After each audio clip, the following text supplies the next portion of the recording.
of the capsule if necessary, but the capsule is essentially going to bring itself home. But of course, in order to be familiar with Freedom, SpaceX, deorbit sequence start in 5 minutes.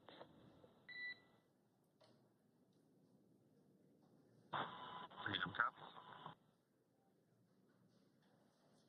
And so we did hear that call out for the deorbit sequence start to begin here in 5 minutes. That call from the ground came from the core, or Crew Operations Resource Engineer here in Hawthorne, Mission Control just behind us. And that went up to Commander Nick Hague. He's going to be doing the majority of the communications during the flight downhill today through splashdown, and they'll be communicating with the core all along the way.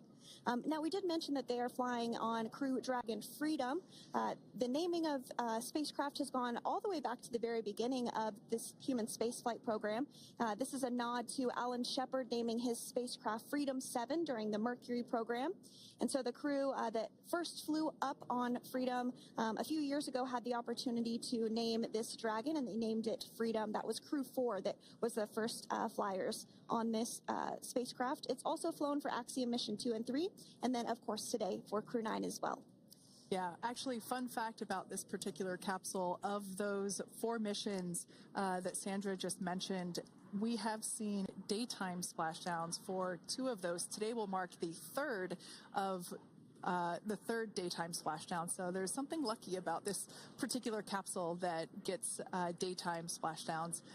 Nighttime is great because we can see even more clearly the capsule streaking through, but I personally love the daylight views because we really get even better views of the recovery team operations during that phase of the mission. Yes, absolutely. And if you follow along with our missions, you'll know that sometimes weather is a watch item when it comes to undocking and splashdown. We do splashdown in the water, so we want to ensure that parameters like wave heights and wind speeds and precipitation, lightning, all of that is looking good for the crew and the safety of those recovery personnel. And today the weather is just pristine. We got off of space station on the very first attempt. So I'm joking around and saying that it was because it was St. Patrick's Day and we got really lucky with the weather. I wouldn't disagree with that. Speaking of weather, we will be hearing from core probably around 2:20-ish. Typically, before we enter the period of loss of signal, or LOS, we will hear an entry briefing from the core, the Crew Operations Resource Engineer, and they will deliver important information like updated anticipated splashdown and loss of signal times to the crew, as well as the wave height and wind speed. So we'll be standing by to listen in on those. Like I said, that will happen shortly after, typically after trunk separation. I can't quite remember if it's before or after deorbit burn. It must be before. But in any case, we'll be hearing all of that coming from core. In fact, that individual is seated there in the room on your screen. That is SpaceX Mission Control in Hawthorne, California. That room is located just over our shoulders, and that is where Dragon operators are standing by on console, monitoring the progress of Dragon as it continues its way home. It's been, at the point of splashdown, it'll be about 17 hours since Dragon undocked from the International Space Station. The team there in Mission Control, there are multiple teams, in fact, and they cycle through shifts to ensure that everybody gets the required rest and sleep periods, just like the astronauts on board. And that Crew Operations and Resource Engineer is seated there in the room, and that, like Sandra said, is the primary voice that we will be hearing communicate from the SpaceX team to the crew on board. That's right. And so it looks like we're about 3 minutes or so from the claw separation portion of today's flight. The claw is a portion on the spacecraft that holds the trunk to Dragon. Following claw separation, we're going to jettison or remove that trunk because it's no longer needed. The trunk has solar arrays on it that provides power to the Dragon spacecraft. But now that we're beginning the reentry process, we need to go ahead and jettison that trunk and able to expose the heat shield, which is really going to do the heavy lifting as Crew 9 re-enters the Earth's atmosphere. They come in at 17,500 miles per hour, so they really need to ensure that that heat shield absorbs that heat, and there's... Deorbit sequence start.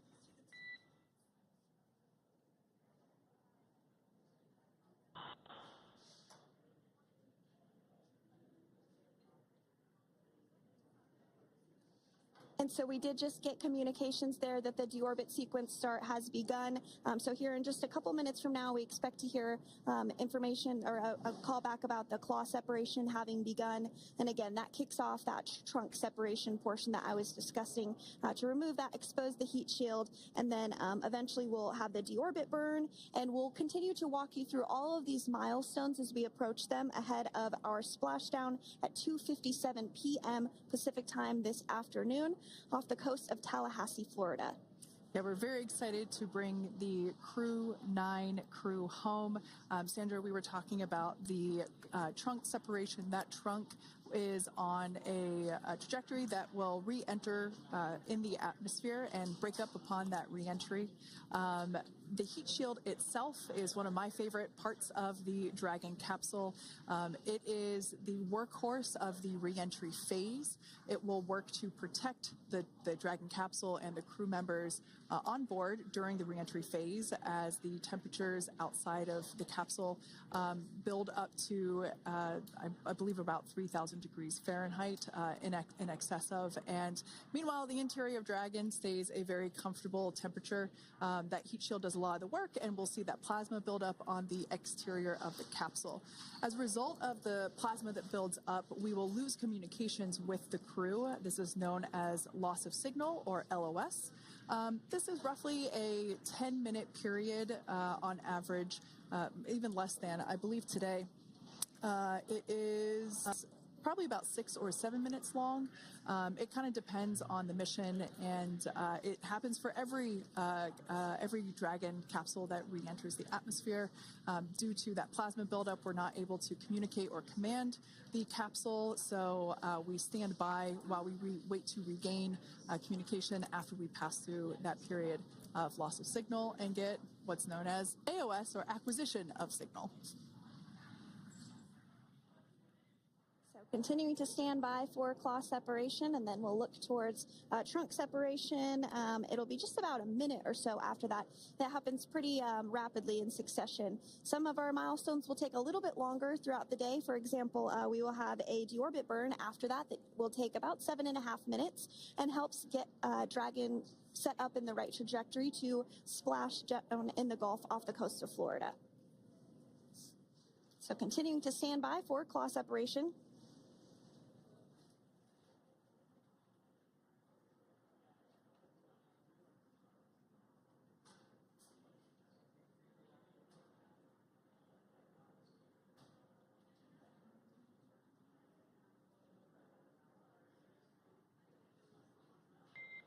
Nominal trunk jettison. All right. Great news there. That trunk has been jettisoned from the Dragon capsule. So the claw was separated. That's the mechanism that connects the telemetry and power between the Dragon capsule and the trunk. In order to expose the heat shield underneath Dragon, we had to jettison that trunk, and so we just got confirmation that that has happened. So that is great news. Basically means that telemetry is looking good, and that the nitrox system is primed for cabin and suit cooling, and the heat shield, like I said, is now exposed and ready for atmospheric re-entry. The trunk served its purpose by gathering energy from the sun through its solar cells and converting that to battery power.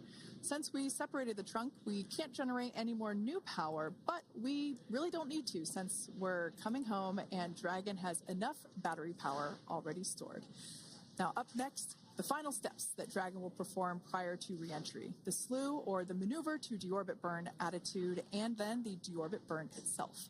This deorbit burn is the last time that the forward Dracos, which are the 4 thrusters located on top of the spacecraft under the nose cone, it's the last time that they will ignite. The deorbit burn will place Dragon on a precise trajectory to return to the splashdown zone off the coast of Florida, off the coast of Tallahassee, Florida, and that will last about 7.5 minutes once it starts.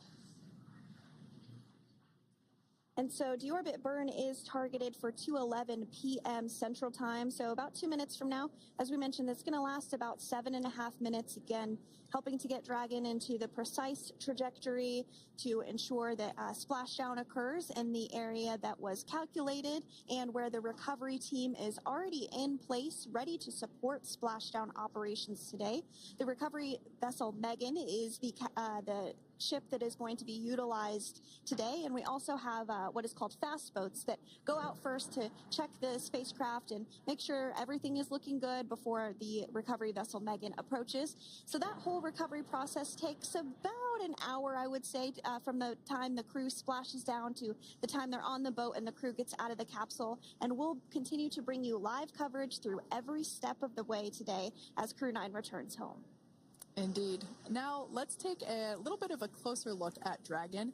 One of the great things about being close to the space station is that we can use space station cameras to look at Dragon. But now that Dragon is on its way home, we don't have those external cameras. So here's an animation of what the capsule looks like. We've got the pressurized section, the capsule on the top, and the trunk or the unpressurized section on the bottom. That's where those solar panels that we manufacture in-house are located, soaking up the energy from the sun and turning it into power for the capsule. At the very top of the capsule is the nose cone. That is where the Dracos, the forward Dracos, are located. That nose cone is currently open, not closed like we saw in that animation. Once we get through the final maneuverings for the re-entry phase, we will close the nose cone capsule just before Dragon begins its atmospheric entry to protect that forward hatch there located along with those forward Dracos. So go ahead. Oh, that's right. I was going to mention that the nose cone does open shortly after launch, and it remains open the entire time that Dragon is docked to the International Space Station. So as an example for this particular spacecraft, Freedom, since September when it docked to the International Space Station, remains open that entire time, and here shortly it will close for the very first time since September. So quick recap of what Dragon has done in recent history here. We basically began preparations for re-entry known as the deorbit sequence. So Dragon released the trunk. As we said before, we separated the claw, we released the trunk. It next will slew to the deorbit burn attitude. Slew basically meaning maneuver, so it will position itself correctly to execute that deorbit burn. We want the heat shield side to be facing forward, or first, if you will. We want that to be the leading edge of the Dragon capsule, as that heat shield is meant to basically be an ablative material for the heat that it will incur. Once we complete that deorbit burn attitude slew, we will initiate the deorbit burn itself. That will last for several minutes, expecting that to be to start here any moment now, actually, and then it will go until about 2:18 p.m. Pacific time or 5:18 p.m. Eastern time. And I did hear confirmation that deorbit burn is underway. As we mentioned, it's about a 7.5-minute burn. So within the last 10 minutes, Dragon has jettisoned its trunk and initiated the deorbit burn just seconds ago. As mentioned earlier, for those operations, NASA and SpaceX closely coordinate with the United States Coast Guard to establish a safety zone to ensure public safety and for the safety of those involved in the recovery operations, as well as the crew on board the returning spacecraft. Multiple notices are issued to the mariners in advance of and during recovery operations, and Coast Guard patrol boats are deployed to discourage boaters from entering the splashdown zones. So we do want to stress to the public the need to respect this safety zone.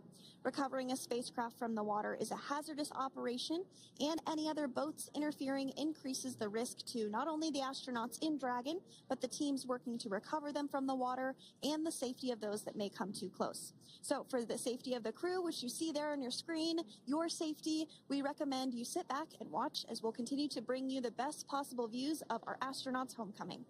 Yeah, as I mentioned earlier, this deorbit burn is the last time that we will utilize our 4 forward Draco thrusters. Forward basically meaning at the top of the Dragon capsule. Dragon Freedom has not yet entered the Earth's atmosphere. This deorbit burn is what will line the vehicle up and put it on its final trajectory to the landing site right off the coast of Tallahassee, Florida. So basically, it is the last burn that the Dragon spacecraft executes and is what really locks it in for that precise landing. As you can see on your screen right now, Nick, Sunny, Butch, and Alexander are using their screens to keep tabs on the burn duration, the Draco firings, and trajectory details such as entry angle, spacecraft perigee, and how much distance remains until deorbit burn termination.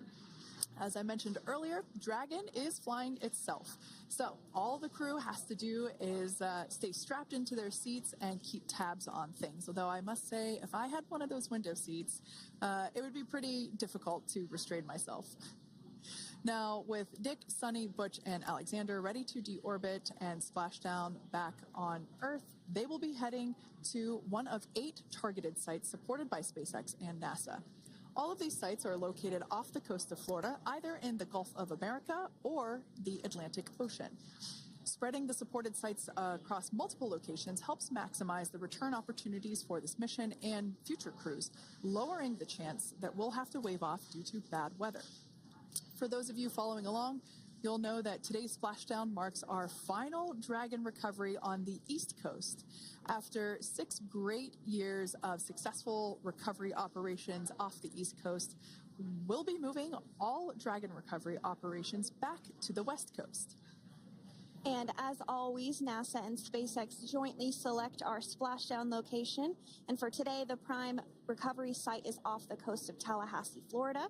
The selection process works with a lot of different variables, including the space station's orbital trajectory or path that it follows, what landing sites are available and have favorable weather, how much free flight capability Dragon has for the trip home, and the sleep schedules for the returning crew members, as well as, of course, the big one, the weather.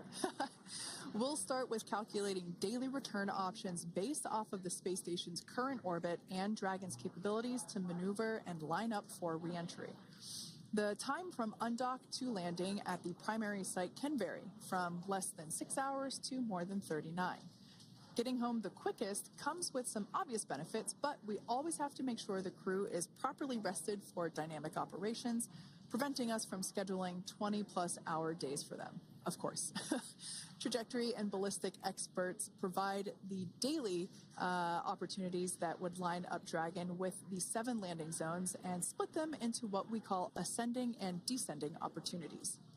Dragon uses its Draco thrusters after leaving station to execute a series of altitude-lowering maneuvers and to line up with the selected primary site. It can also change to different alternative sites while in a free flight if sudden weather moves in that we may need to avoid. So, as we mentioned, weather is something we're constantly looking at, making the final call to proceed about 2.5 hours before the crew undocks. So, for the Crew 9 return, we looked at a number of weather items. Some of the obvious ones are no rain or a chance of lightning in the recovery zone, both for the safety of the crew inside Dragon and the recovery teams in the water. And we're also looking for wind speeds to be less than 15 feet per second, or about 10 miles per hour, and relatively calm seas so that we can safely execute recovery operations, which includes landing a helicopter on the recovery ship to fly Nick, Sunny, Butch, and Alexander back to Florida. Once Dragon began flying today, we had a number of additional checkpoints to either proceed towards the primary site, head to the alternate, or select a new zone based on real-time weather data. These checks happened all the way up until we were in the final hours before the deorbit burn, which has just about a minute or so left in it. And this is the last burn in the trip home that commits Dragon to re-entering the Earth's atmosphere. Now, we are currently waiting to conclude the deorbit burn. We've got less than a minute until that finishes. We will expect to hear a call out for nominal burn, which will confirm completion of that deorbit burn for Dragon Freedom.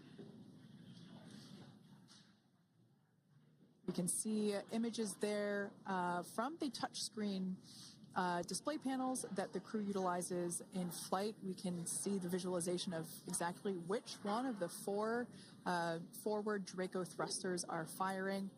That's why you have kind of like a strobe effect there.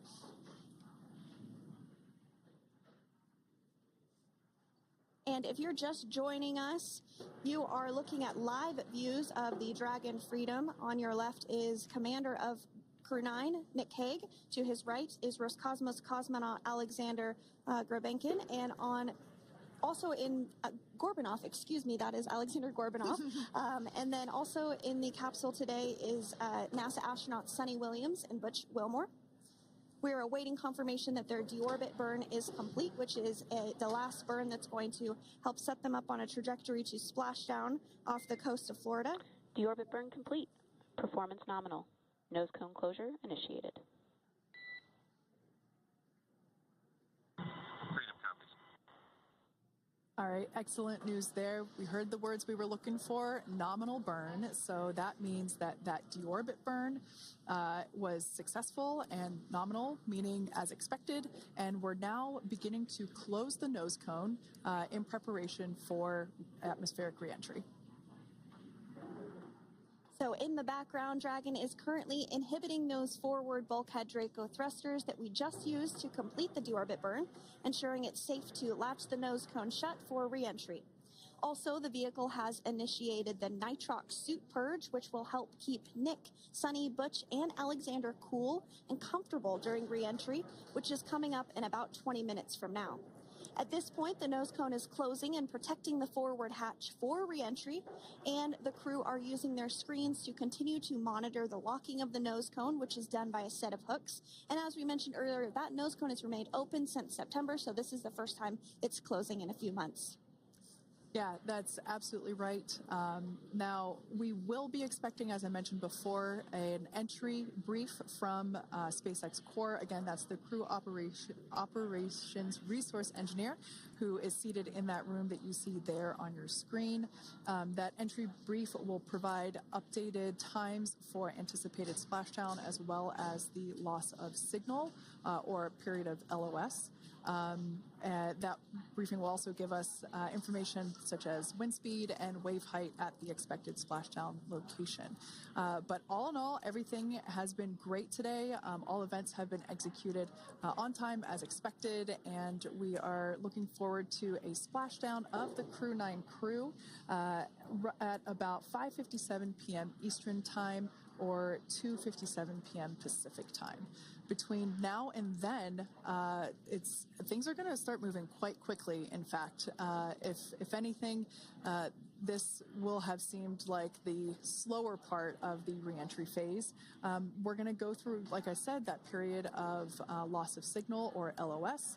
That period is a few minutes long where we are unable to communicate or command the capsule due to the plasma that builds up on the exterior of the capsule.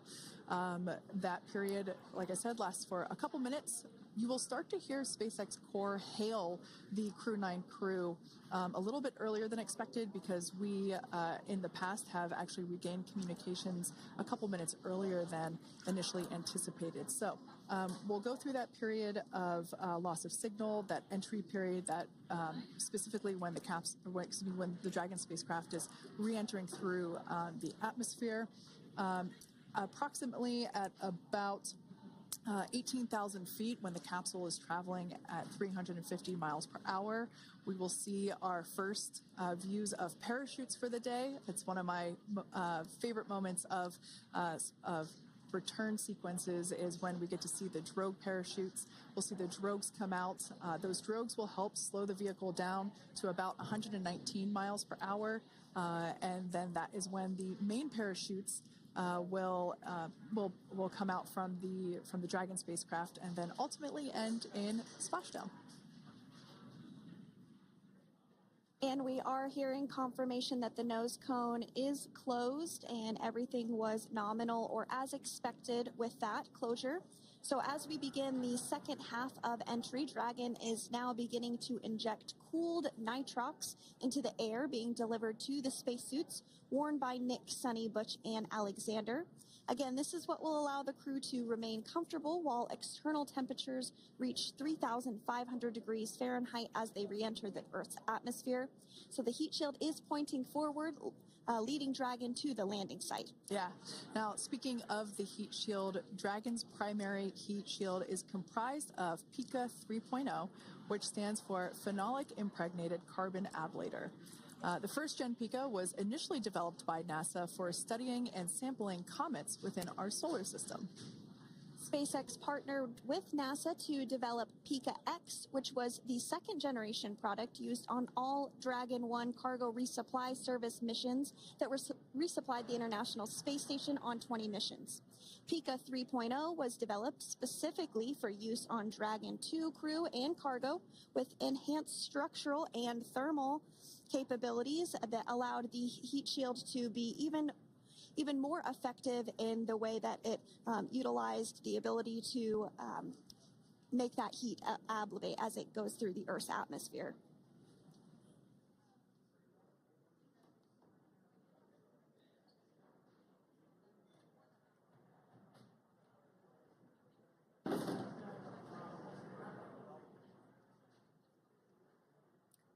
The remainder of Dragon is composed primarily of a SpaceX proprietary ablative material. It's another class of thermal protection which is lighter weight versus PICA and protects the underlying composite structure during reentry to ensure the structural capabilities are maintained. While Dragon will experience temperatures well over 3,000 degrees during peak reentry conditions, the characteristics of the thermal protection system coupled with the environmental control and life support system in the pressurized interior will ensure that Nick, Sunny, Butch, and Alexander stay cool and comfortable during all phases of reentry through splashdown.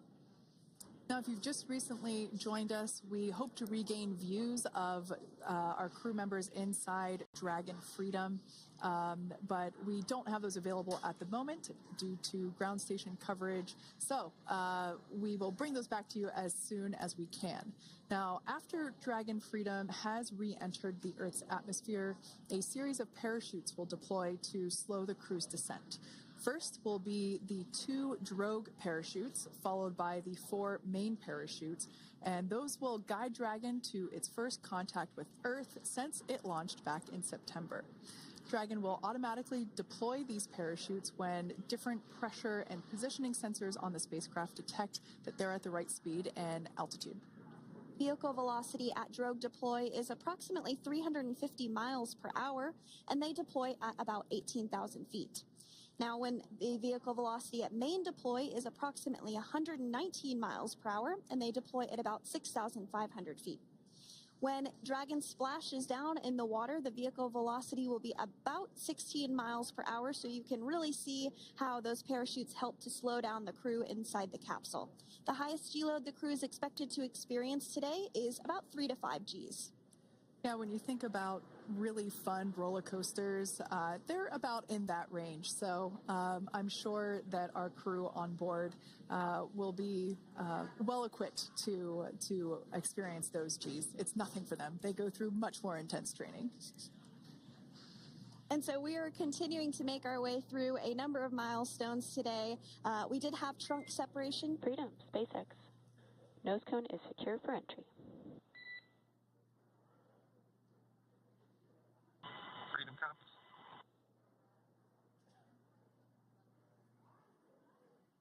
All right, great news there. That tells us that the final physical configuration change for Dragon is complete. We have closed that nose cone. This is the last physical change that Dragon undergoes prior to re-entering the Earth's atmosphere.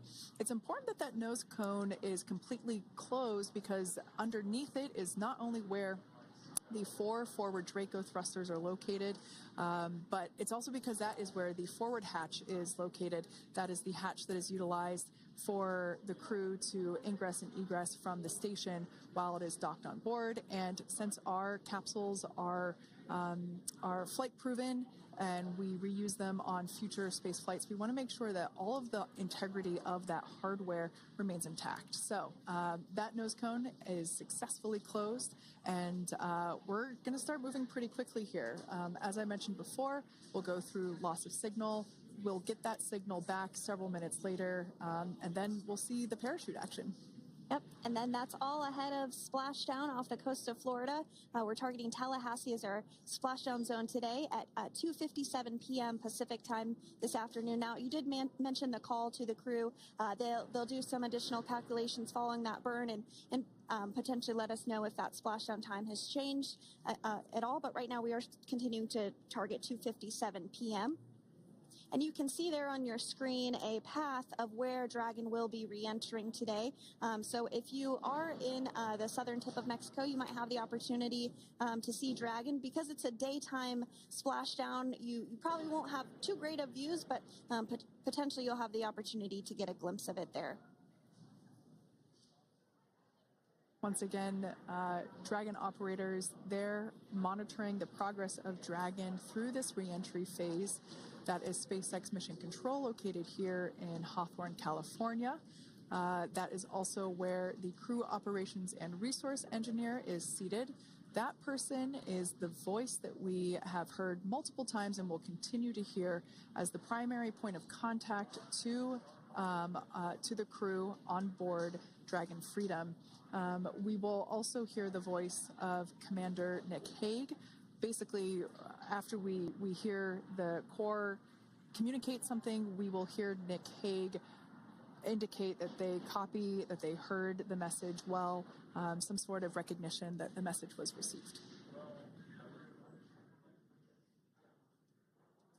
And if you joined us yesterday for our coverage during the undocking, we were communicating through something that's called a big loop. We do that when we're in integrated operations with the International Freedom, SpaceX, for entry sequence. Report when ready to copy. Ready to copy. All right, I've got some updated times for you. Our Blackout start time is 2144. Our Blackout end time is 2151, and our splashdown time is the same per your displays, 2157.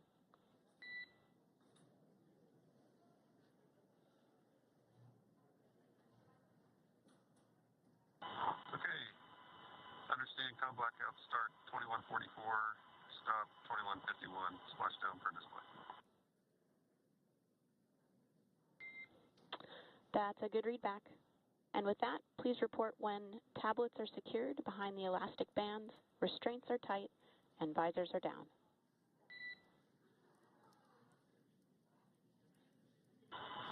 And copy, Wilco.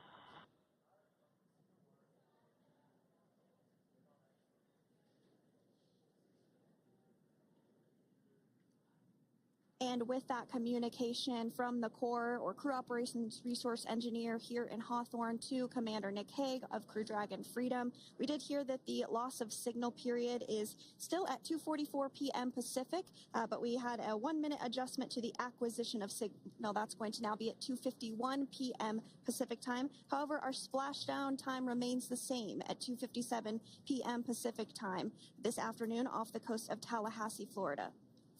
So all good news there as Dragon continues to make its way home with the Crew 9 crew. As we've mentioned before, we are splashing down on the Gulf Coast. We have ability to splash down on either side of Florida, but the location site just outside of Tallahassee, Florida is the site that was selected today due to best recovery conditions. And as Sandra mentioned before, weather is always a watch item, but everything is looking great for that particular recovery location. So I'm sure once we start getting views from the recovery vessel, I have a feeling it's going to be a pretty beautiful afternoon. And we did mention that, of course, this is a daylight splashdown, so we should be getting some great views. We do have a couple of spacecraft called the WB-57, which are high-altitude planes that NASA utilizes during splashdown operations.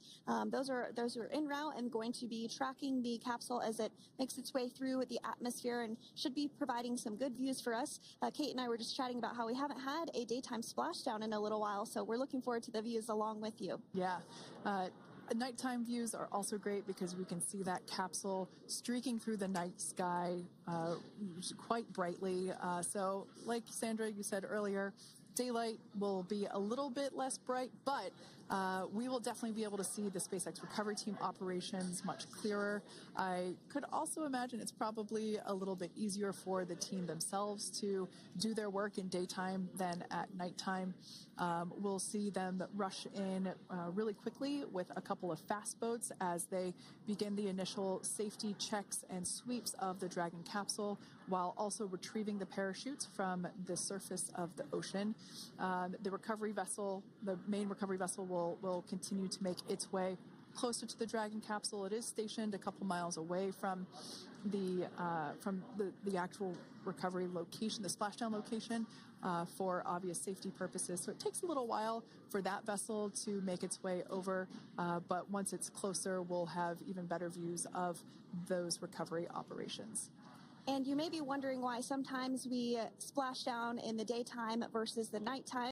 And believe me, we would all love for these operations to happen during regular daytime working hours. But unfortunately, orbital mechanics just doesn't quite work out that way. So it has to deal with the location of the International Space Station, as well as where the splashdown zone is on Earth and that trajectory, as well as the phasing. So as we mentioned earlier, sometimes we have phasing as short as 6 hours, sometimes in excess of 30 plus hours. It just depends on where the targeted area is that the capsule is going to splash down. So today's phasing has been 17 hours since undocking occurred at 10:05 p.m. Pacific yesterday evening for us here in Hawthorne. Early wee hours for folks on the East Coast and other areas of the United States. Yeah, but regardless of whether it's daytime or nighttime, the SpaceX recovery team has trained and practiced and rehearsed for it all. So regardless of daylight, they are really efficient with those operations. And but like you said, Sandra, it has been a minute since we have seen a daytime splashdown on a NASA SpaceX crew mission. The last daytime recovery was on Crew 4, which was the debut flight for the capsule flying today, the spacecraft known as Dragon Freedom. And so yeah, kind of a fun fact there in terms of the timing of that daylight splashdowns. Once again, standing by for more communication with the crew. The next event that we have coming up is the start of that period known as loss of signal. That is the period still expected at 2:44 p.m. Pacific time. This lasts for several minutes while the capsule is making its way through the Earth's atmosphere. The heat shield located at the bottom of the capsule really doing all the work at that point in time in terms of using the atmosphere to slow the capsule down from its orbital speeds of 17,500 miles per hour. Our tablets are secure, restraints are tightened, visors down. We are configured for entry. Freedom, I copied. Tablets are secured, restraints are tight, and visors down.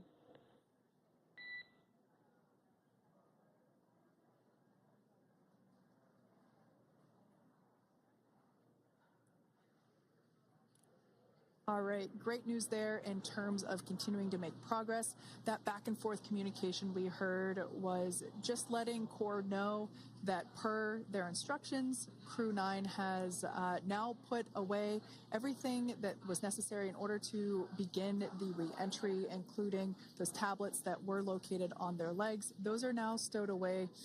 They've tightened that safety harness that we see there, and the visors are now down. So with all that being said, let's take a minute to meet our returning crew. U.S. Space Force Colonel Nick Hague is your Crew 9 commander. He was selected by NASA as an astronaut in 2013. This was his second spaceflight to the International Space Station and third launch overall. He spent 171 days in space with Crew 9 and has a career total of 374 days in space. During his mission, he completed a spacewalk with astronaut Suni Williams. That was his fourth spacewalk, earning him a career total of 25 hours, 56 minutes of spacewalking time. Before Crew 9, Haig previously served as a crew member of Expedition 59 and 60 back in 2019. He flew with Alexei Ovchinin and NASA's Christina Cook. So this is his second time sharing the space station with Ovchinin. The Kansas native is a test pilot and distinguished graduate of the United States Air Force Academy. Nick spent 5 months in Iraq in support of Operation Iraqi Freedom. He voluntarily transferred from the United States Air Force to U.S. Space Force in 2021 and is an active colonel. His wife, Katie, is a retired U.S. Air Force colonel, and they have 2 sons. NASA astronaut Suni Williams is a mission specialist for Crew 9. This was her third visit to the International Space Station. She originally launched aboard Boeing Starliner spacecraft and arrived at the space station on June 6th. Following the agency's decision to return Starliner uncrewed, she became an Expedition 71 and 72 crew member, where she logged 286 days in space on this mission. But Suni has a total of 608 days in space, the second most time in space by a U.S. astronaut. 5 minutes until predicted comm blackout. We'll see you on the other side at 21:51.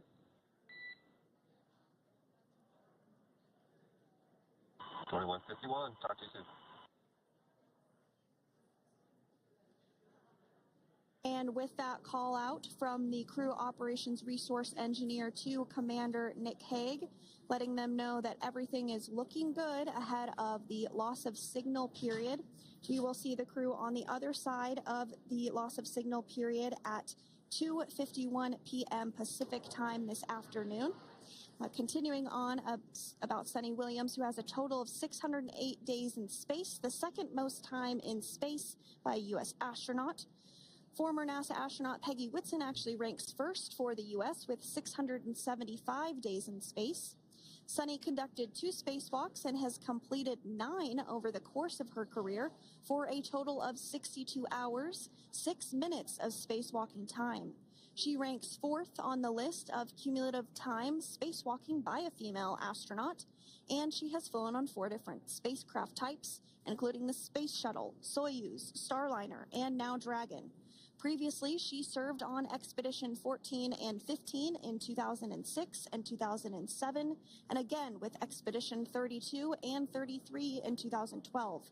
She's a retired U.S. Navy captain and is a proud graduate of the U.S. Naval Academy and was the first astronaut to run a marathon in space. Pretty awesome stuff. Now, NASA astronaut Butch Wilmore is also serving as a mission specialist today. This is his third spaceflight and, just like Suni, logged 286 days in space. He conducted 1 spacewalk and completed 5 over the course of his career, earning him a total spacewalking time of 21 hours and 2 minutes. He's flown on 4 different spacecraft types throughout his career: the Space Shuttle, Soyuz, Starliner, and now Dragon. Previously, the Mount Juliet, Tennessee native served on STS-129 in 2009 and Expedition 41 and 42 from 2014 to 2015. Wilmore is also a retired captain in the U.S. Navy. Next up is Alexander Gorbanov, who is the third mission specialist serving on today's mission. Crew 9 was his first space flight to the space station, earning him a total of 171 days in space over the course of his career. Gorbanov, along with Nick Haig, saw the arrival of 4 visiting vehicles and saw the departure of 4 as well. The duo orbited the Earth more than 2,700 times since September. Before his cosmonaut selection in 2018, Gorbanov worked as an engineer for a rocket space corporation and helped support cargo spacecraft launches from the Baikonur Cosmodrome in Kazakhstan.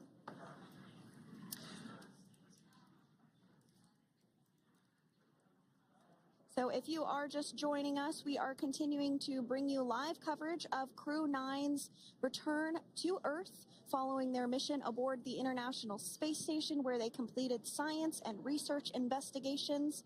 We are targeting splashdown off the coast of Florida at 2:57 p.m. Pacific time. The next major milestone that we'll look ahead towards is what we call loss of signal, or LOS, when we won't have communications with the crew because they will be re-entering the Earth's atmosphere. And during this process, there is plasma that builds up around that heat shield, so we are not able to communicate with the crew, but we are anticipating to regain communications with the crew at a short time from now at 2:51 p.m. Pacific time today. As we said before, everything continues to look good for the return of the Crew 9 team. We are about to go into that period of loss of signal.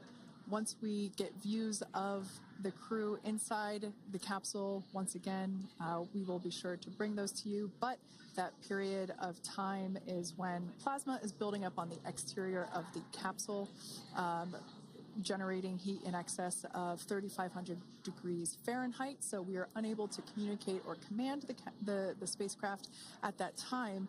And that includes, unfortunately, video feeds as well. So as soon as we get the views back inside Dragon, we will bring those to you. But until then, we are going to stand by and continue to monitor the progress of Dragon. Like Sandra just said, we are anticipating the blackout period to begin at 2:51 p.m. Pacific time, 5:51 p.m. Eastern time. This will last for several minutes. It's not super exact, even though we are predicting acquisition of signal, or AOS, to come back at 5:51 p.m. Eastern time. In the past, we have regained communications sometimes a little bit earlier than that, so we'll probably start to hear Core begin to hail Crew Dragon a minute or two prior to that anticipated acquisition of signal.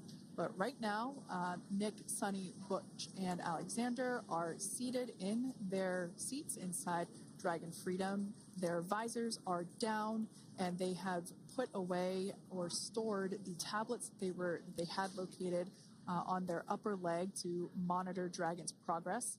Now they will be utilizing the touchscreen displays, where the current operation and future operations will be displayed as they are able to monitor Dragon's progress continually. As I said before, Dragon is autonomous, meaning it is flying itself. So the crew stands by and monitors, and those touchscreen displays are what will be allowing them to do so and prepare for events such as parachute deploy.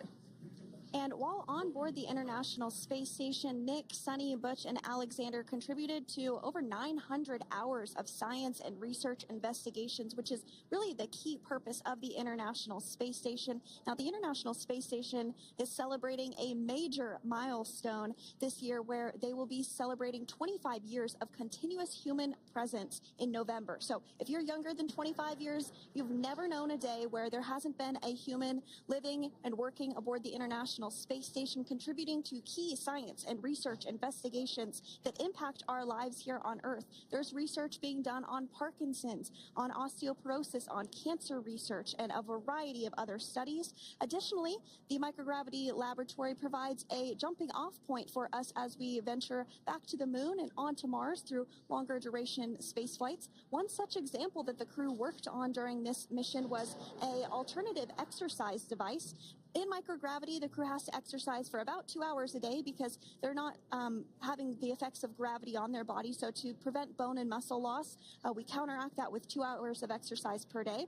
On board the International Space Station, they have 3 ways in which they can exercise. They have a bike, they have a treadmill, and they have a similar to a weightlifting machine that counteracts the microgravity environment. But a particular experiment that this crew tested out was a combination of all 3 of those in one smaller device. And this is really critical as we continue on to the moon, Mars, and beyond, because space is really important in spacecraft. So if we have something smaller that the crew might be able to utilize, that can potentially help us venture out even further into the solar system. So science is really the name of the game when it comes to the International Space Station. Some of the other science highlights that took place during this increment that are particularly interesting to me was we had the first wooden satellite that was deployed. This is a study to see if other materials might be more resourceful or renewable in space. So I'm really excited to see the results of that one as well. Additionally, we had a couple of spacewalks that took place to not only provide maintenance to the International Space Station, but also where we swabbed the outside of the space station near vents to see if any microbes that we all have microbes on us, to see if any of those could survive in the harsh environment of space, which again is very important for us to know and understand as we continue to the moon, Mars, and beyond. Very exciting stuff. Now, at this point, we have now entered the communications blackout period for the Dragon spacecraft. This lasts approximately 7 minutes due to plasma formation around the spacecraft itself.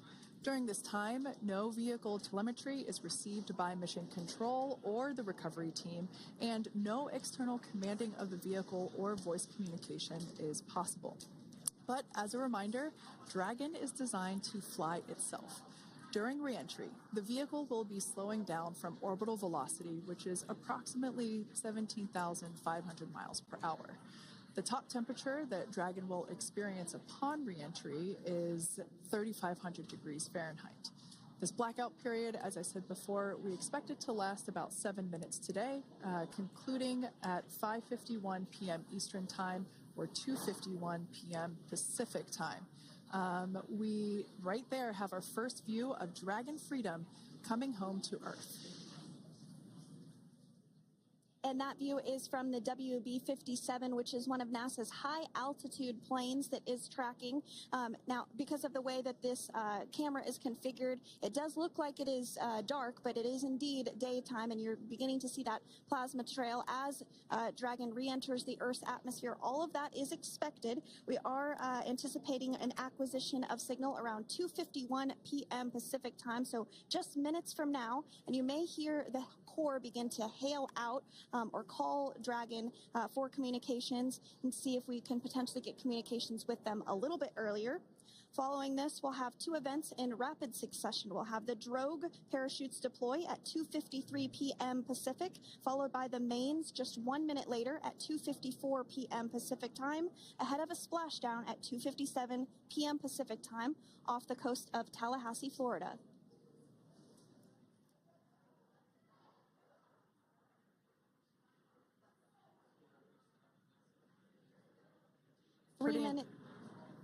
Pretty incredible views of the Dragon spacecraft making its way home back to planet Earth with the Crew 9 astronauts on board.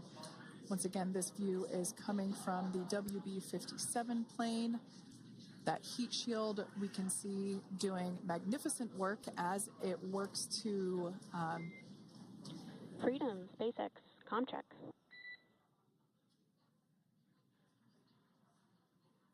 All right, we're going to start hearing the SpaceX Crew Operations Resource Engineer.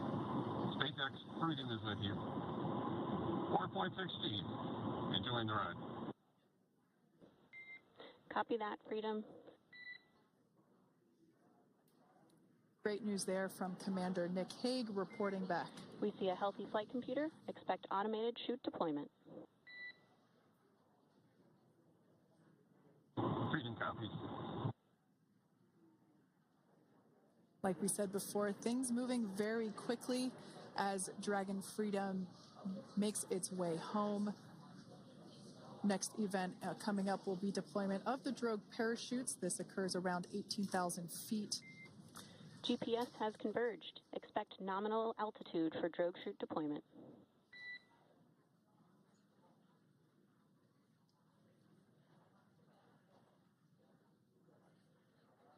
We're about 2 minutes away from deployment of those drogue parachutes. Now the heat shield is continuing to work to slow the vehicle down. That entry period, the Dragon spacecraft went from orbital velocity about 17,500 miles per hour down to about 350 miles per hour. So that really gives you a sense of why that plasma builds up on the exterior of the capsule thanks to the heat shield and the work that it does. Those drogue parachutes will slow it down from 350 to about 119 miles per hour. We can see 15 kilometers. Brace for drogue window. We can see seat rotation happening inside the capsule. Great to get those first views of our crew members. Once again, the capsules are going about 350 miles per hour when the drogues are deployed. Those drogue parachutes that we manufacture here in-house are going to slow the spacecraft down to 119 miles per hour. And that is when we will see the main parachutes deploy, and that occurs about 6,000 feet above the ocean's surface. And we are expecting drogue deployment at 2:53 p.m. Pacific, so we should see it any second now. And there you are getting a great view of Crew 9 inside Dragon Freedom as it returns back to Earth. We are awaiting the drogue deploys. This view coming from the WB-57 high altitude plane. And there you see it on your screen, drogue deployment. Drogue descent rate nominal. You can hear the crowd here. Visual on 2 healthy drogues. The crowd here very excited as Dragon Freedom continues to make its way back to planet Earth.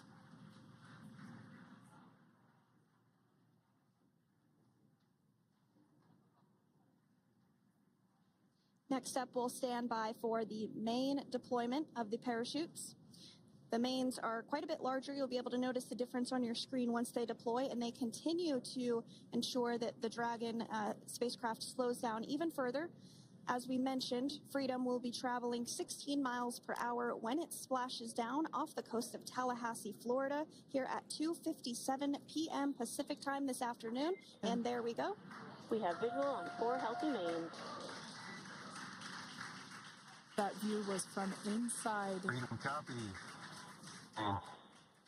That view was from inside one of the buckets where the parachutes are located. So we see a great view there of the reefing on those parachutes. And as those main parachutes begin to inflate fully, 4 beautiful, healthy mains.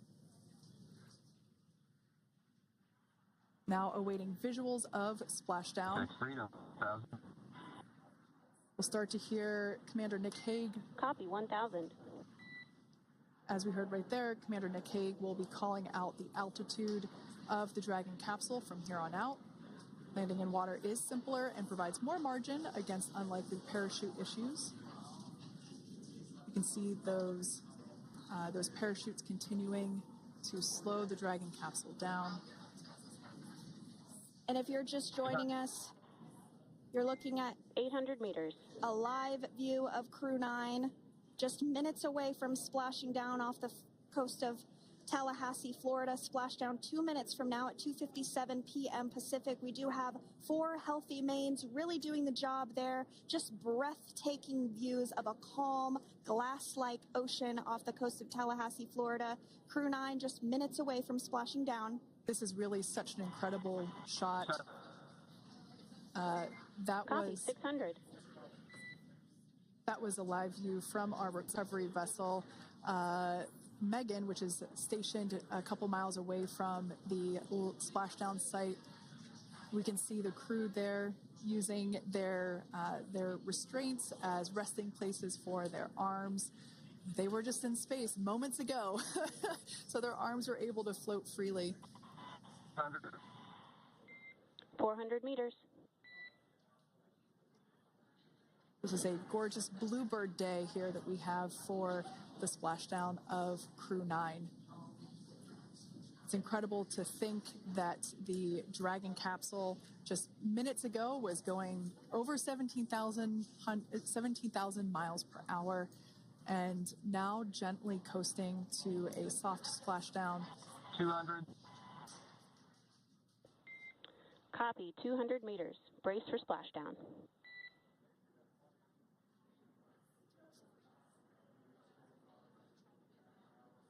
As you can see there on your screen, continuing to monitor progress of the Dragon spacecraft. And we're going to stand by for splashdown located in the Gulf of America off the coast of Tallahassee, Florida.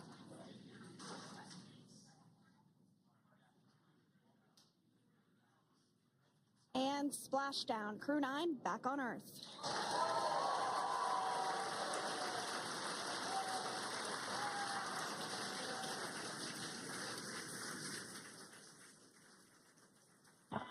And SpaceX Freedom, splashdown. Good main release. Copy, splashdown. We see main chutes cut. Nick, Alex, Butch, Sunny, on behalf of SpaceX, welcome home.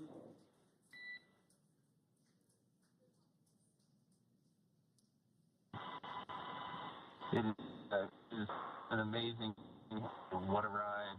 I see a capsule full of grins ear to ear.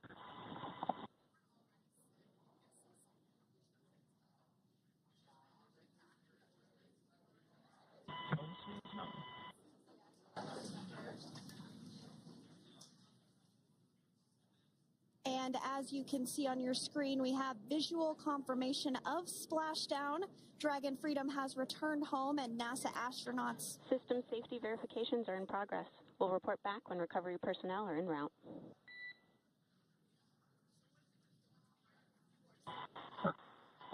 Understand. And, we're in section 2, 4.800 landing response. And looking for your words on if it is necessary.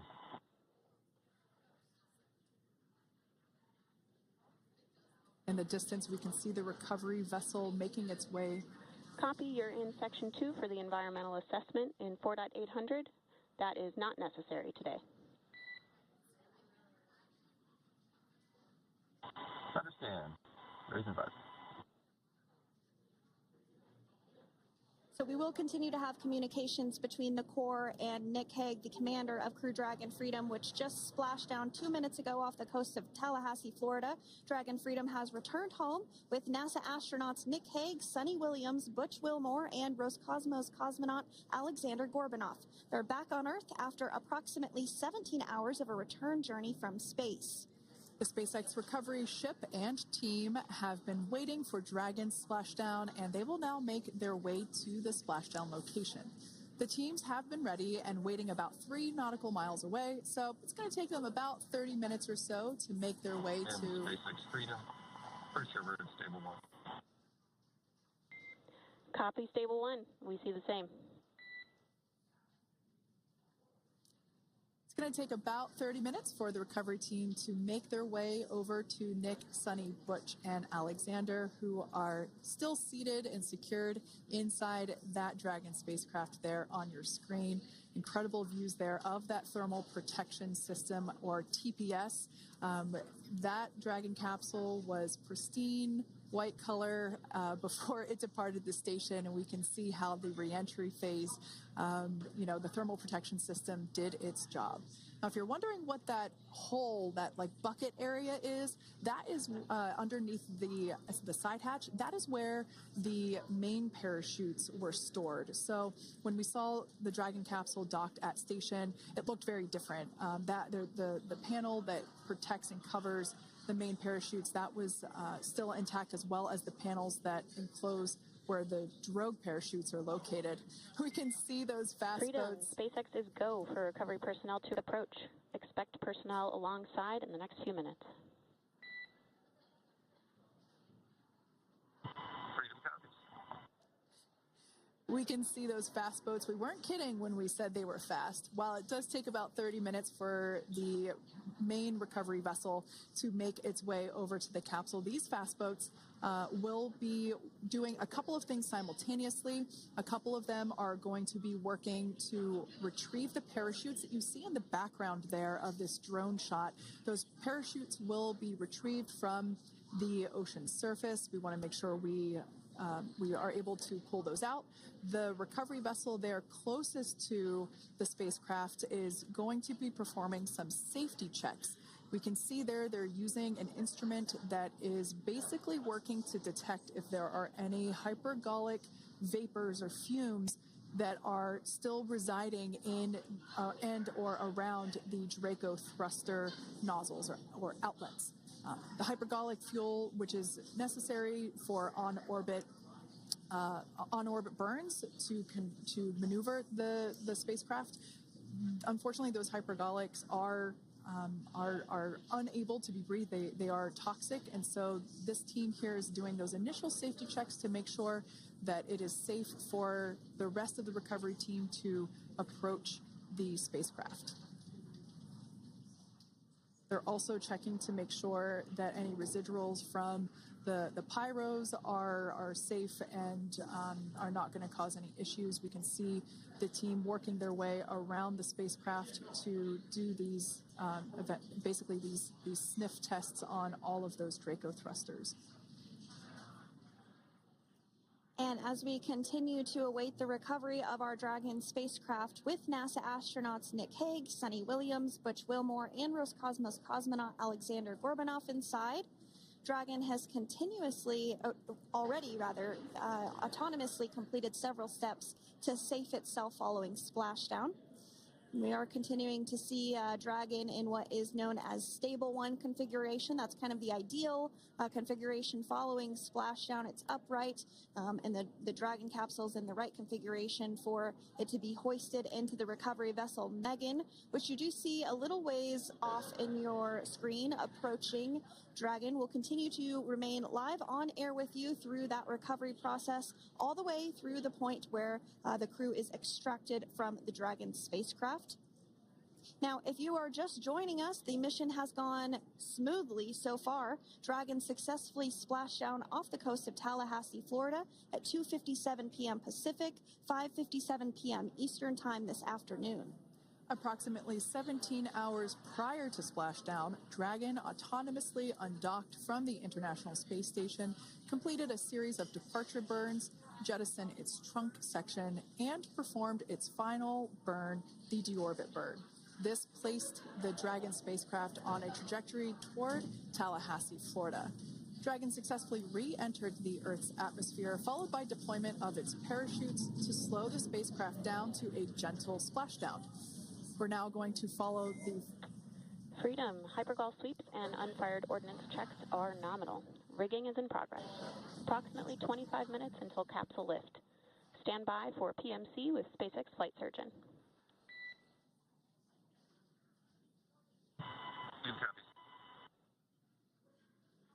And so what we did just hear there was communications that those hypergol checks were complete.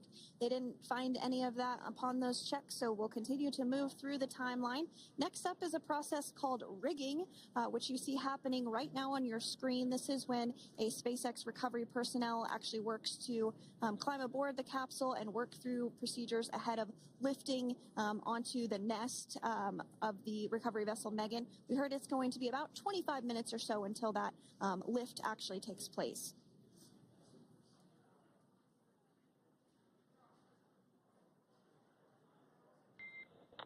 Okay, Freedom, the next call will be from the SpaceX flight surgeon on Dragon to Ground Private. Understand. Thank you. callouts there indicating that the crew will have the opportunity to do a quick check-in with the SpaceX flight surgeon.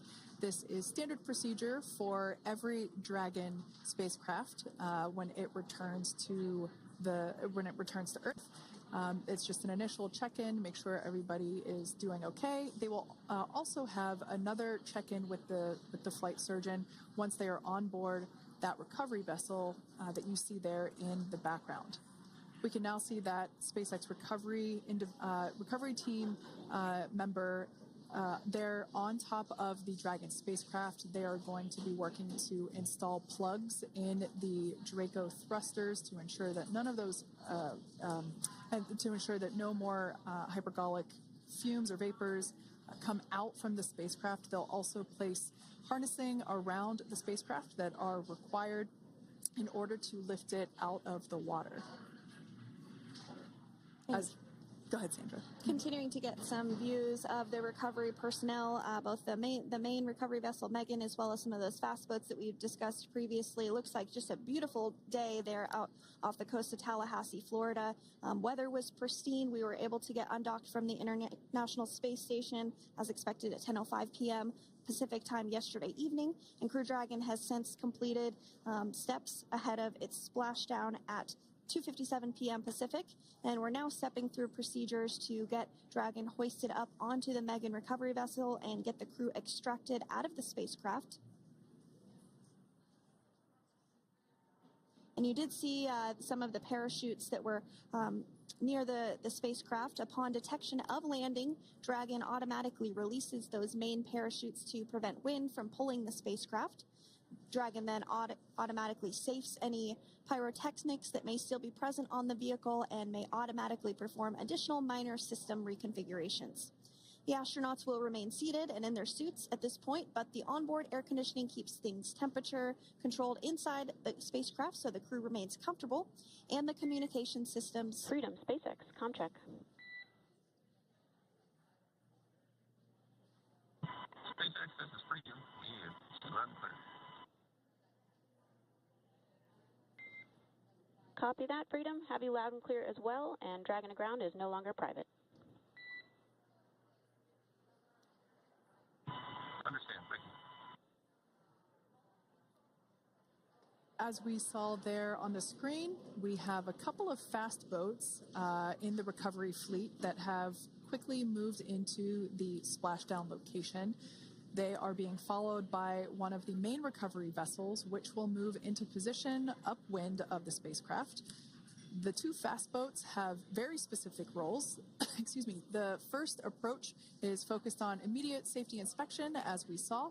They do this for spacecraft integrity and checking for any presence of those hypergolic propellant vapors. And this ensures that it is safe for the recovery vessel to approach Dragon. Once Dragon is cleared for full approach, as we heard is the case today, the team begins rigging the spacecraft for water recovery by the recovery ship. The second fast boat is responsible for parachute recovery and also serves as a redundant boat to the first one that makes the initial approach to the Dragon spacecraft. As we saw a little bit earlier, we were also able to see one of the recovery team members get on a jet ski to help gather up the parachutes that were automatically detached from the Dragon spacecraft upon splashdown. And it will take a little over 10 minutes for the recovery crew to complete their safety checks. Once complete, the team will begin preparing Dragon to be lifted, and as you see, they are preparing for that to take place at this point. As part of the preparation for this lift, one member of the recovery team has climbed on top of the spacecraft already so they can attach Dragon's hoist rings and connect to the lifting lines. It will take us less than an hour to raise Dragon to the recovery boat and remove the crew from the spacecraft. After medical checkouts, the crew will return to land within 4 hours by helicopter. And if no additional medical assistance is needed, the crew will board a waiting NASA plane and depart for Houston.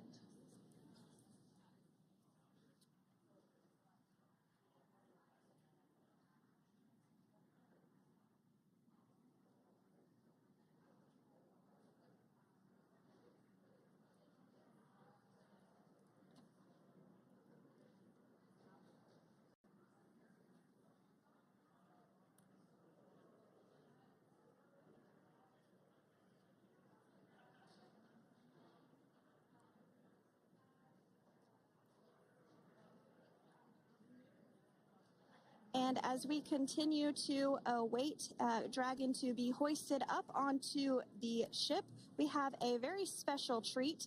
NASA Public Affairs Officer Jaden Jennings, who is actually on the recovery vessel and had a bird's eye view of the splashdown today. Jaden, how are you? How was the view from the recovery vessel? Hi, Sandra. How do you hear me? I've got you loud and clear, Jaden. It's so great to hear you. Awesome. So splashdown, Sandra, was nothing Freedom, short of be advised. spectacular. We are transitioning the forward link. Comm will be unavailable for approximately 5 minutes. Freedom comes.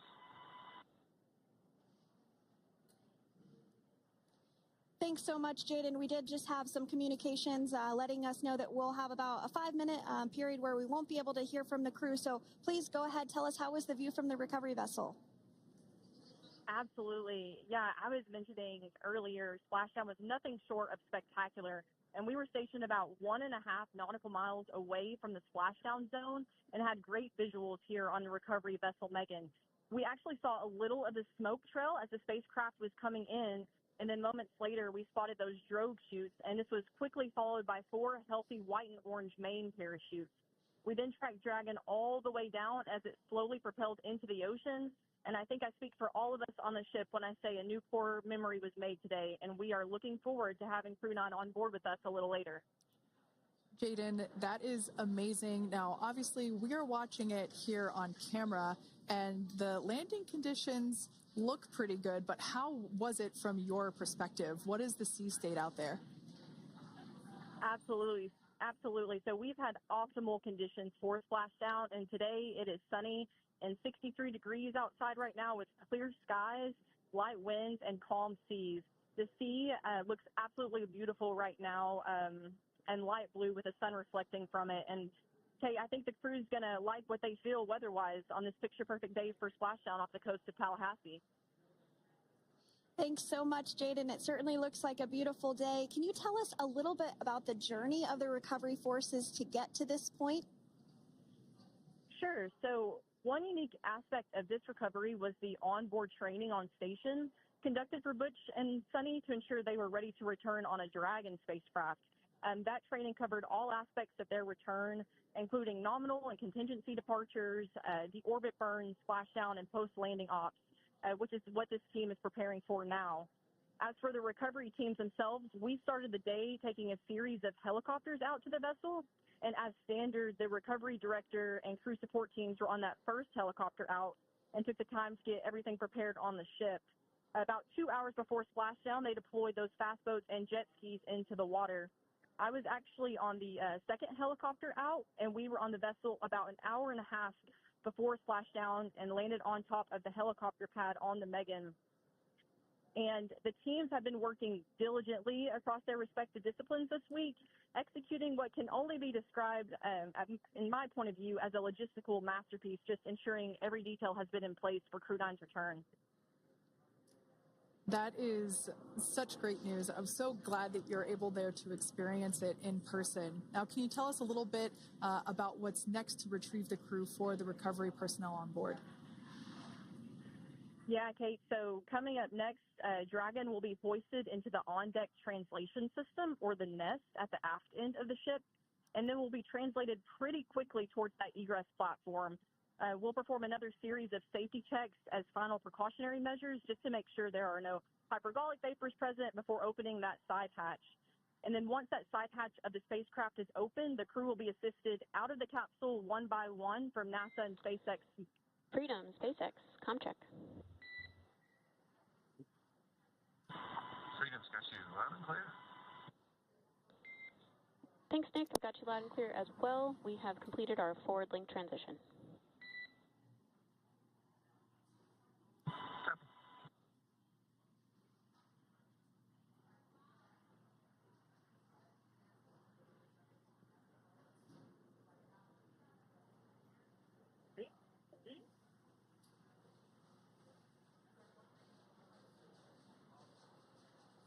And Jaden, if you did just want to go ahead and let us know what is next to retrieve the crew, we are continuing to get some great views on our screen, but I know you have an even better view yourself. Oh, yeah, Sandra, this view is absolutely unbeatable. So just to kind of finish off what I was saying is once that side hatch of the spacecraft is open, that crew will be assisted out of the capsule one by one from NASA and SpaceX medical personnel, where they will then head to the med bay. And after those medical checks, they will get on that first helicopter out and arrive at the airport, where they will then board a NASA plane and then head back to Houston, Texas at the Johnson Space Center to begin their post-flight period. And we're eager to see the Crew 9 astronauts back on Earth, and we'll keep you updated on every moment of this process. With that, I'll toss it back over to you guys in Hawthorne. Thank you so much. That was Jaden Jennings, NASA Public Affairs Officer, who watched Freedom splash down firsthand from the recovery vessel Megan. Thanks so much, Jaden. So we are continuing to get these great views on our screen here of Freedom. As we mentioned, it splashed down at 2:57 p.m. Pacific time off the coast of Tallahassee, Florida. The recovery personnel are continuing to step through procedures to hoist Dragon onto the recovery vessel Megan there, which is now coming into view. You can see just how close Megan is at this point, and that's that helicopter pad that Jaden was just discussing, where the crew will fly off of onto the coast of Florida, and then eventually they'll fly back to Houston.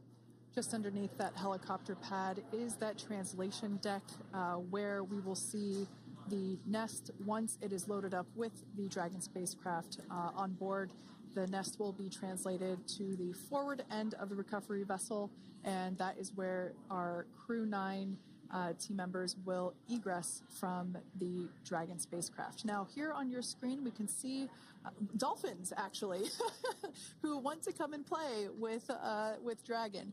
Now, one of the fast boats there in place, working to assist the recovery team member. It's incredible. I just love these views. We really see them even better in daytime, but just seeing the recovery team work in tandem to step through each step, to step through each operation. Obviously they're getting quick assists from the honorary part of the recovery team, those dolphins in the water there. Now, the recovery team member that is crawling around the Dragon spacecraft, earlier we saw a view where it was like a spider monkey pose. We can see that individual now standing in the bucket where the main parachutes were stored while Dragon was on orbit. Obviously, those main parachutes were utilized for splashdown today. They were deployed and cut from the Dragon capsule, and one of the other fast boats of the recovery team working to pull those out of the water. Now, the recovery team member that is there working on top of the Dragon capsule, earlier we saw that person performing safety checks. Now we can see some harnessing being placed around the capsule. This harnessing is what will be used to lift the Dragon capsule out of the water and onto the recovery vessel. Wow, we got a cute little pod of dolphins. It wasn't just one or two. I mean, that water just looks beautiful. We had ideal splashdown parameters today. Obviously, wave height, ne'er a concern.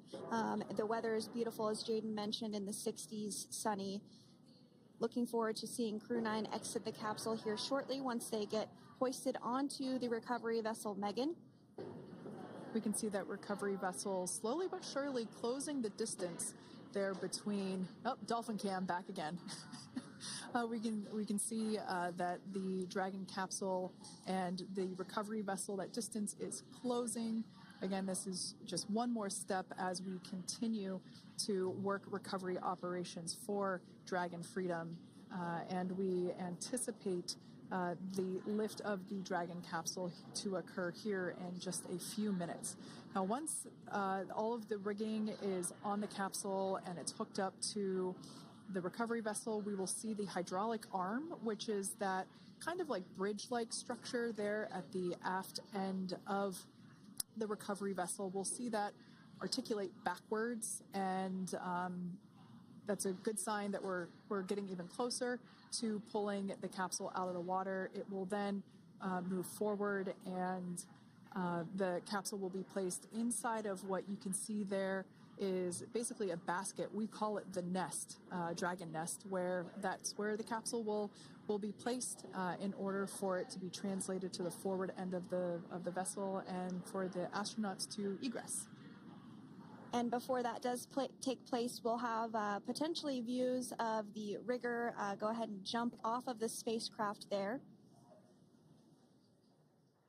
That typically occurs when the spacecraft is a little bit closer to the recovery vessel, and we usually get a really good view of that particular operation from one of the onboard cameras from the recovery vessel. That is an operation that I have a lot of respect and admiration for, that individual that does that.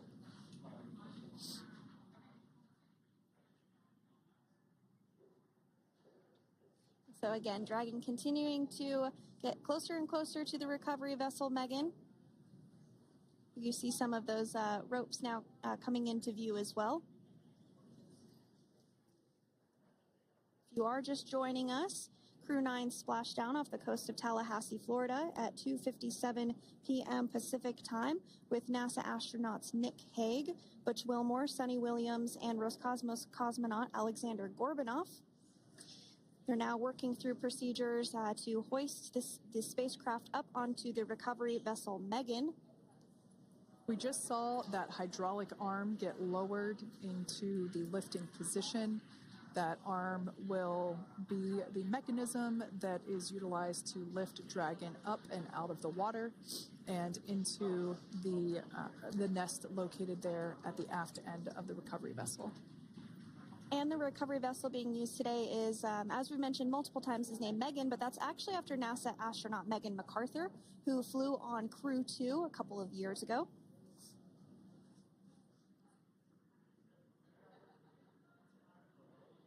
We're getting some views now from actually inside the boat.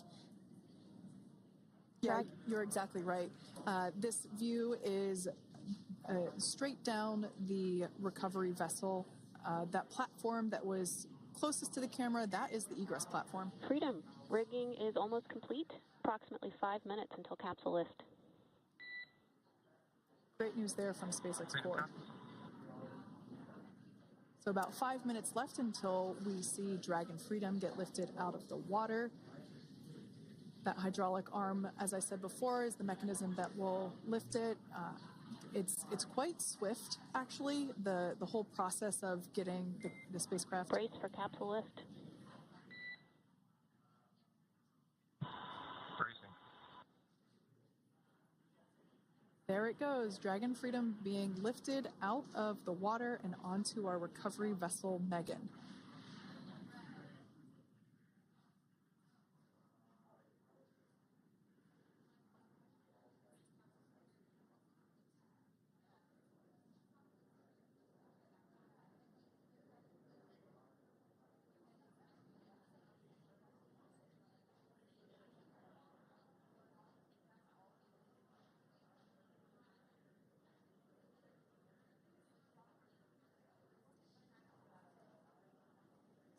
So once securely on...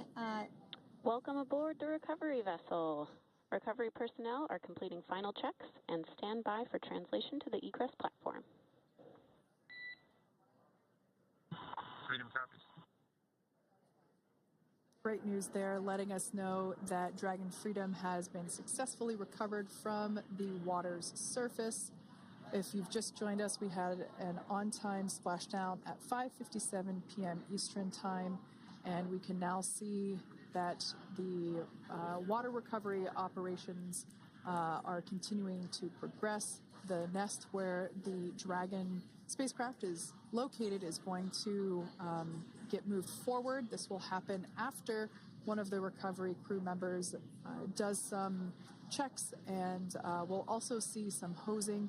Obviously, the spacecraft splashed down in salt water. Salt water is corrosive, and we want to try and rinse out as much of the salt water as possible to reduce that corrosion on the metallic structures. So we can see some guidance there being provided, really steering the spacecraft properly into the Dragon's nest. And it's been 30 minutes since Dragon splashed down, and as you can see there, the spacecraft is already on board the recovery vessel Megan. Things continuing to move very smoothly today throughout the entire operations from the deorbit burn up until this point as well. And Freedom, it looks like the positioning wasn't quite right, so they are working on repositioning the capsule in the nest now. Okay, copy that. Thanks. And with that, the team is just going to adjust the Dragon spacecraft a bit so that it's in the right position ahead of translating up a little bit closer ahead of the side hatch. So the team is now going to step through the procedures to ensure that that takes place. While Dragon does fly itself autonomously, it clearly is unable to park itself autonomously. We want to make sure that the Dragon capsule is properly seated there in that nest.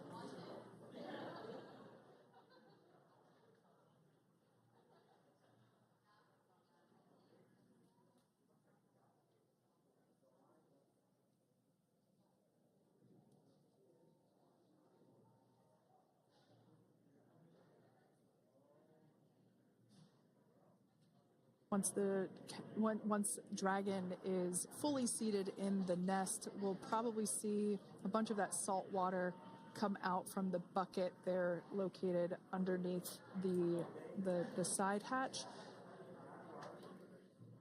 See some salt water splash out. As I mentioned before, one of the recovery team members will begin hosing down the exterior of the spacecraft.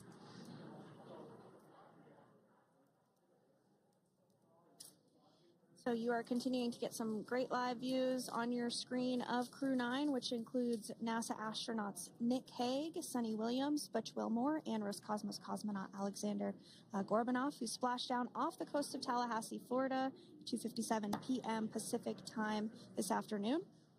Now working to get that spacecraft situated in the nest. Just making some final adjustments and tweaks to ensure that it's nice and secure.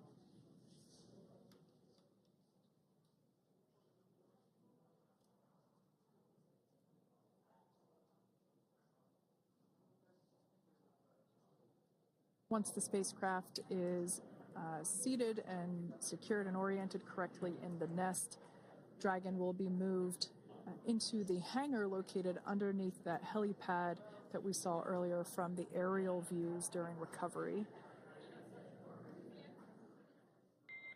All right, Freedom, looks like you are settled into the nest now. Team is working through hypergol sweeps.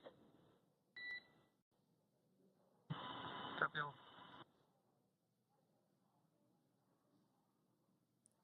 Call out there telling us that the recovery team is doing the second round of those hypergolic sweeps. This helps ensure that everyone, all the recovery team members that are located basically right where this camera is located on, towards the forward end of the recovery vessel, that they will all be safe once the spacecraft is translated forward. So we're just doing some additional steps to make sure that the hypergolic propellant that is utilized for maneuvering the Dragon capsule while on orbit, making sure that none of those vapors are still present on the exterior of the capsule. That's right, and there are a variety of individuals on board the boat that help with recovery operations. Not only do we have the recovery personnel that you see here, but we also have a doctor that will check out the crew members as standard procedure. As with any spacecraft that is returning from space, we always perform a medical check with the crew. So you will see the crew come out of the capsule and be placed on stretchers, just like with the Soyuz landing and with all of our Dragon splashdowns. That is the nominal procedure.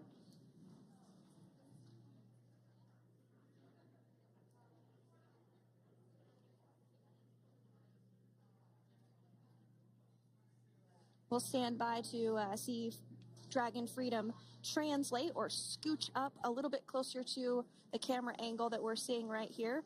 And then teams will step through procedures to get that side hatch opened. You see it right in the dead center of your screen there. It's kind of that rectangular shape. It has not been opened since Crew 9, which include Nick Hague and Alexander Gorbanov, launched back in September from the Kennedy Space Center in Florida. So that will be the very first time that hatch is opened. Once docked to the International Space Station, crew enter through the top hatch, which was where the nose cone is now closed. That's the hatch that they actually utilize to go ahead and get inside the International Space Station.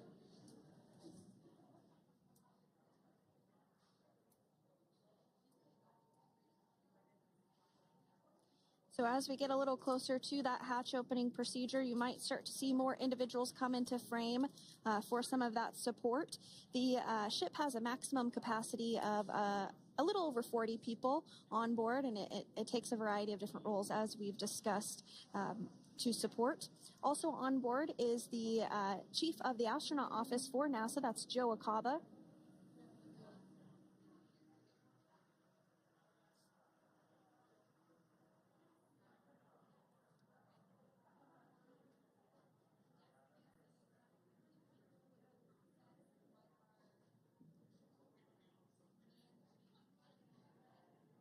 Now, while we are standing by for translation of the Dragon spacecraft to the platform there, the recovery platform that we see in the foreground, it is important to note that Nick, Sunny, Butch, and Alexander will be getting assistance from the recovery teams while exiting the spacecraft.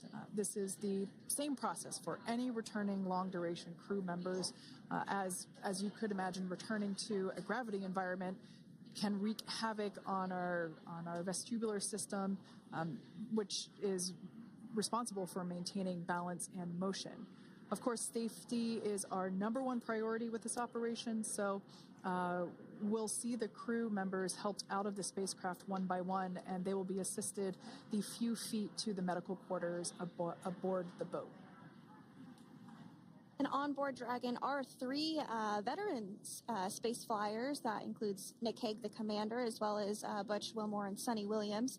Alexander Gorbunov is completing his very first space flight on this mission, and he completed 171 days in space along with Nick Hague.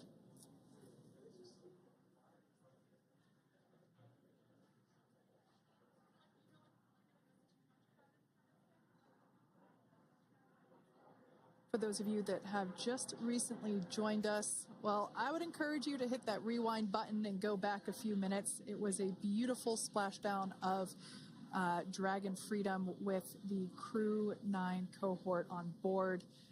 They had an on-time splashdown at 5:57 p.m. Eastern Time, 2:57 p.m. Pacific Time. We can see that the spacecraft... Freedom translation is in progress.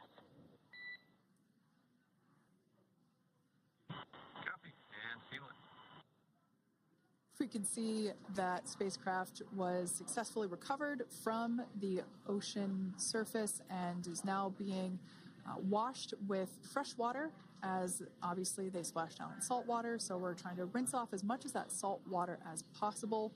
And we can see the spacecraft continuing to move closer and closer to that recovery deck. Freedom, the crew is working on side hatch opening now. Expect hatch open in about 2 minutes. Okay, copy that. And Kira, just wanted to say that to you guys, you and the team did an awesome job, both uphill and downhill. Just really impressed. Thank you. Thanks, Nick. It's been an honor. This is a pretty exciting moment coming up. We are working to open the side hatch. One thing that may not be obvious from, just looking at the spacecraft here is that this side hatch that we're about to open, the last time it was open was when this spacecraft was at the launch pad. This side hatch is what is used for initial capsule ingress and final capsule egress, but all comings and goings from the spacecraft while it is on board the space station are from the forward hatch, which is located at the top of the spacecraft under that nose cone. So this is a pretty exciting moment because it will be the crew's first breath of fresh air since boarding their ships at the start of their journeys last year. And the very first person that will have the opportunity to say hello to the crew once that hatch is open is a SpaceX medical recovery personnel representative. Then we'll see procedures take place to remove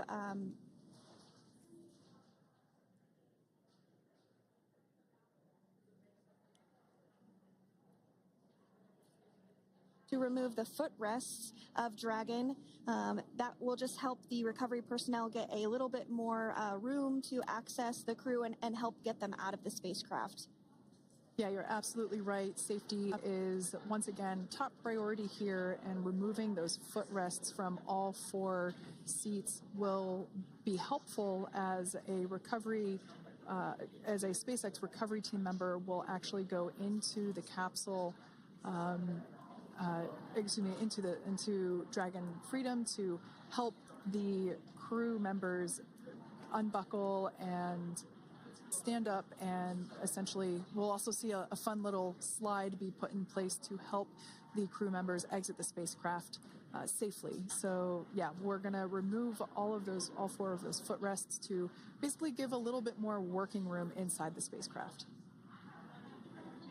That's right. And we did hear the go for that hatch opening, so we're just a couple minutes away from being able to see that.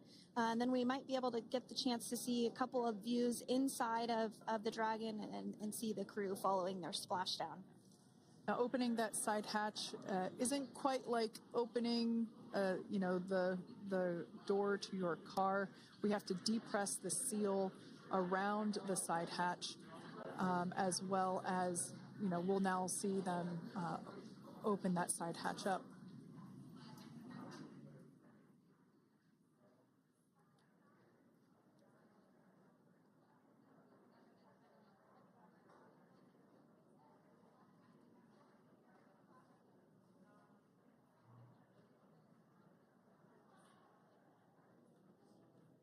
And there you have it. The side hatch is open for the first time since September.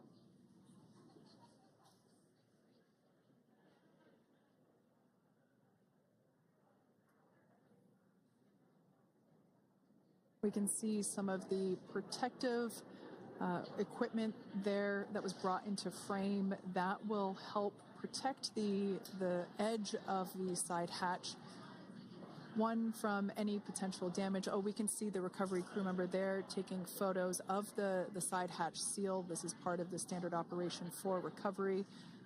These photos will get saved into our procedure. We'll then install that protective frame around the side hatch. This helps to ensure that the side hatch itself, the edges of it, incur no damage while crew members are coming out from the spacecraft.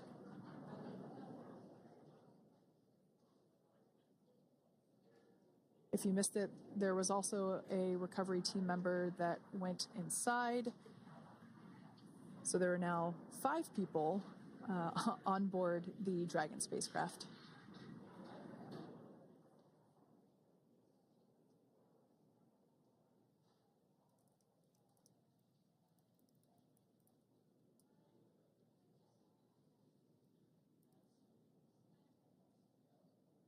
And if you are just joining us, it has not yet even been an hour since Crew 9 splashed down off the coast of Tallahassee, Florida at 2:57 p.m.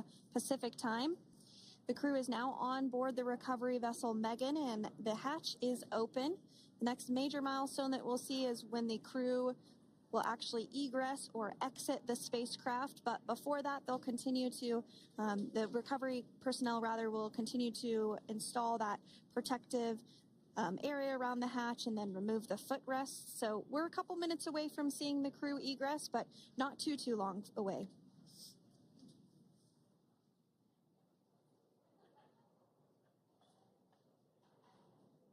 We'll probably see those footrests being handed out here in the near future, as I mentioned before.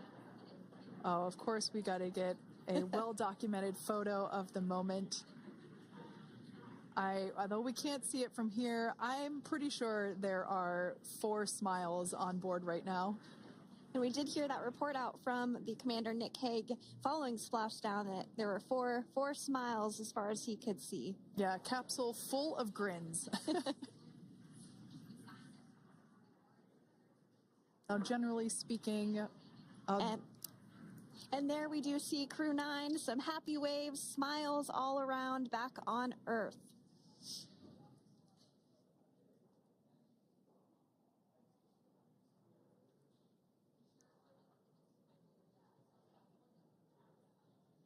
Generally speaking, we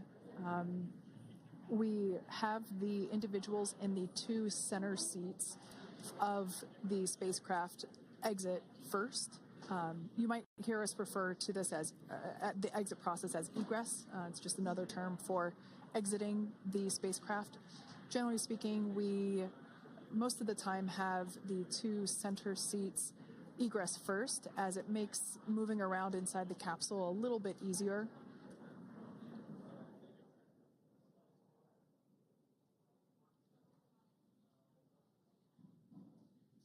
We can see the tablets that were previously located on the upper leg of the crew members. We can see those being handed out to the recovery team. Those were taken off prior to the entry phase, to spacecraft reentry. Those had to be stored and secured prior to dynamic operations.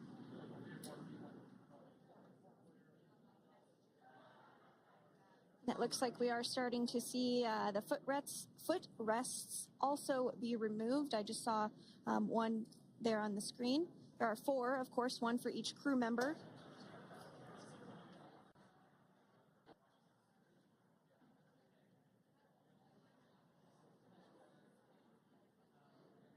Those footrests are made out of carbon fiber and are actually sized appropriately for each crew member, as everybody has different measurements and different leg lengths.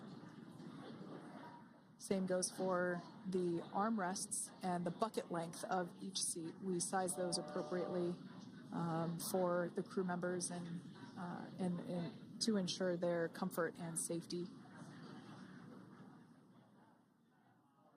I believe we just saw the little ramp that is used to help slide the crew members out from inside the spacecraft. And once the crew does exit Dragon Freedom, they will be placed on to a stretcher to go to a medical bay for medical checkouts. This is standard procedure for all Dragon spacecraft flights that splash down crewed, as well as for our Soyuz spacecraft that land in Kazakhstan.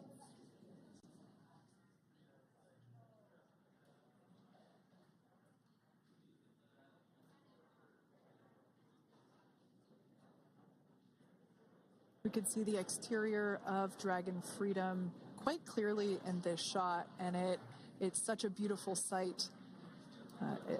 I personally prefer the capsule when it has some of that charring from atmospheric reentry. It is the signature sign of a capsule that has returned to Earth.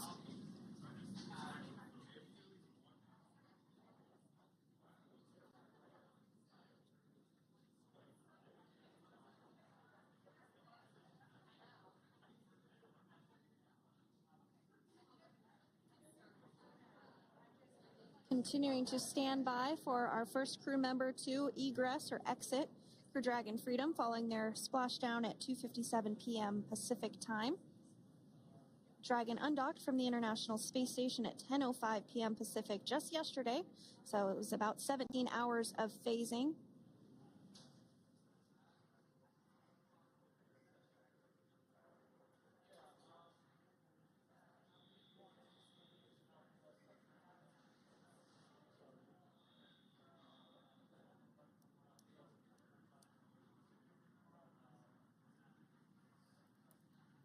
And while on board the International Space Station, Crew 9 contributed to 900 hours of science, over 150 research experiments and investigations, making great use of the microgravity lab of the International Space Station, which celebrates 25 years of continuous human presence this November.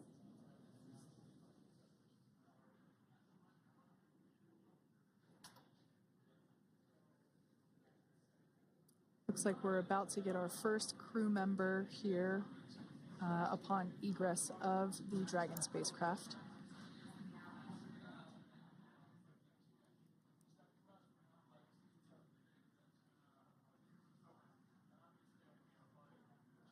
So we are standing by for that egress. Outside of Dragon, you do see one of those stretchers. This is the expected procedure, as the crew will be taken to medical facilities following their exit from Dragon.